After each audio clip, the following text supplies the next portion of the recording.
Hello everyone, this is Molly from All Roads Lead to Food, and the food that we are making today is noodle stir fry. We love noodles, we do a lot of noodles, we are an Italian family, so even when we make Asian food, we use noodles. So we are going to be doing a meatless meal though. We are going to do mushrooms, stir fry sauce, some mixed veggies, and I think I'm going to throw some extra frozen broccoli in there. Probably some egg just to add extra protein. As a mom with lots of growing kids, I'm always trying to add extra protein and good fats. So for our stir fry sauce, we have liquid aminos.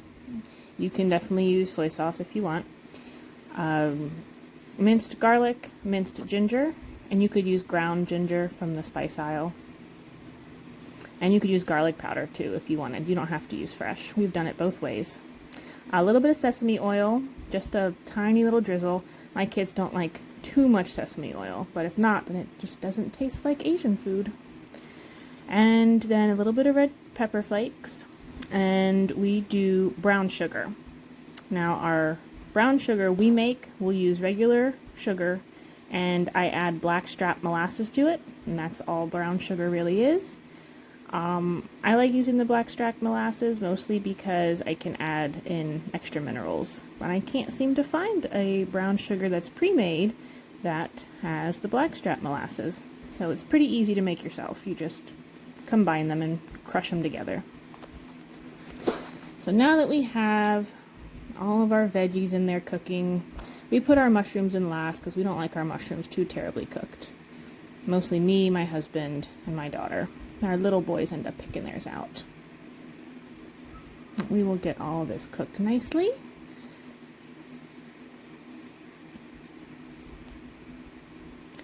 I love a good oily stir fry. Makes my heart happy. We will salt and pepper our veggies just a little bit, just to make sure everything's seasoned well. And we have a rolling boil. We've dropped our noodles in. Now, like I said, I'm going to add the egg to this. So this cast iron pan's been giving me a little trouble lately, so I added some extra oil. And it took me the longest time to get the one-handed egg crack down, but even still, when I do it, I still get egg all over my hand. But it works, especially when I have a camera in one hand. Gotta master the one-handed egg crack. Yep, this cast iron pan is going to have to be reseasoned. I'm not sure what I did to it. I guess I neglected it a bit. We'll just have to scrape it a little more tonight. So, cool thing about cast iron is, yes, it's pretty sustainable and they last forever, and they're pretty easy even if you neglect them to reseason them. But if you cook in them, try and cook in them daily. We do a pretty good job of that. Your body will have all the iron it needs just from cooking in a cast iron pan. I know during my pregnancies, I was never low in iron in third trimester, and I always thought, must be my cast iron. Maybe it was, maybe it wasn't. But we are going to scrape this pan real good and get the eggs cooked and mixed in with our veggies. And then we'll get our noodles in. Get our sauce simmering.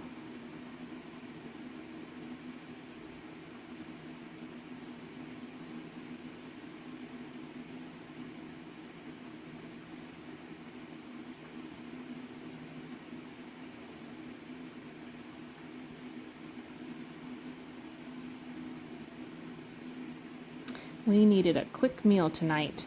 We had a late library day. This is one of my favorite things to make that's quick. This probably took me 15 minutes altogether, even making our own noodles. So even though we're making stir fry, I'm still going to do the Italian noodle rule, which is you don't strain your noodles in a colander. You scoop them and you let them drip. And the reason you do that is because you want a lot of that starchy water to stick on your noodles, because what it will do is it will help whatever sauce you're going to use adhere to the noodle. So we always drip our noodles. You don't want it sloshy, you gotta let it drip, but you need that starchy water. And I really like to keep the starchy water too for my bread. It's really good in making making bread. Starchy water from pasta or potatoes. Both work really well. And that way nothing goes to waste. It just makes me feel good about it.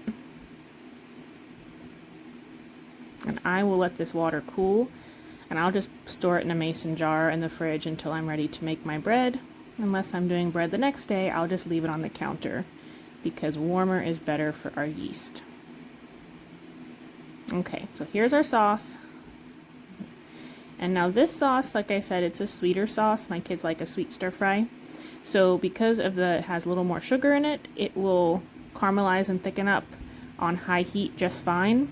If you don't like a super sweet sauce and you like it more savory, if you just make a little slurry, just don't dump all of it in, and then leave a little bit of the sauce in the bowl. You can add arrowroot powder if you're have any allergies. I really like arrowroot powder. We don't have any allergies, but I still use it a lot.